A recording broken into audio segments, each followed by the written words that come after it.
Lazar has obviously been one of, if not your most productive player this season. Why was it important to you in terms of setting expectations to take him out of the starting lineup on Saturday?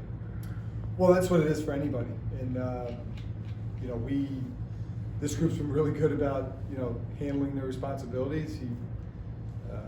Last week at Duquesne, we were 9:05.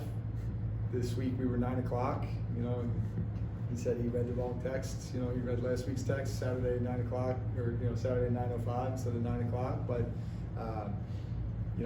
there's a certain expectation, and those guys know that, we haven't had it, but if somebody were late for practice, they wouldn't practice that day. If they're late, for something leading into a game, they're going to miss a rotation. He just happens to be a starter, right? So it obviously is more glaring, but that's the way we've always done it. And like I said, that's the first time since June 6th that we've had somebody not where they're supposed to be, on the court, ready to go, or in a hotel ballroom, for a walkthrough or a meal or a bus, all the way through. So it happens. I think I said 2 minutes. I think it was probably actually like a minute and 10 seconds. But the standards are the standards, and he knew that. It was fun.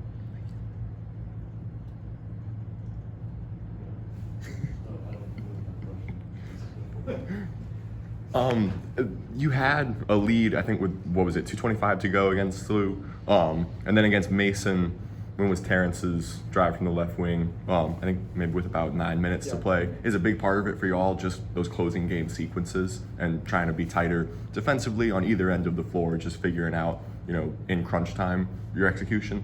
Yeah, it's that. Again, like, since it's still such a new group and different things are emerging, right? It's like, okay, well, where do we go to in those situations, right? And it's hard because Terrence is going to get guarded a certain way, Lazar's going to get guarded a certain way. But, being able to stick with our execution down the stretch, right? Of like, hey, this is what we need to go to right now and go execute.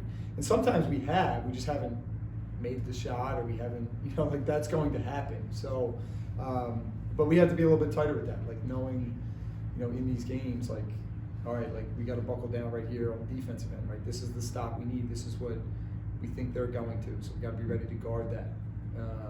And then when we get the ball, like, okay, we need to have a good possession. And really, I look at it that way. Like, the make or miss part is the make or miss part, right? Like, but it's, can we execute right here and get the right shot?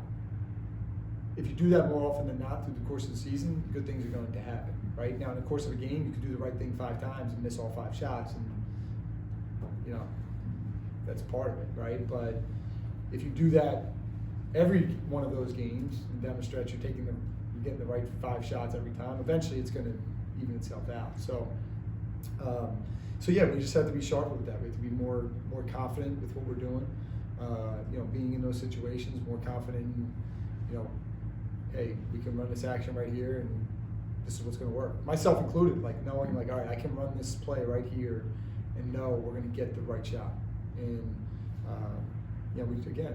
it's the little pieces here or there. Like, we just have to be a little bit sharper with that. Like, understanding, like, hey, in this situation, like, yeah, we need to screen for, do a good job screening for 38 minutes, but these last 2, like, we really got to do a good job screening because we're trying to get that guy this shot right here, and we have to be a great screener on that possession, or a great cutter, or a great whatever it is. How unique is it to have a player like Terrence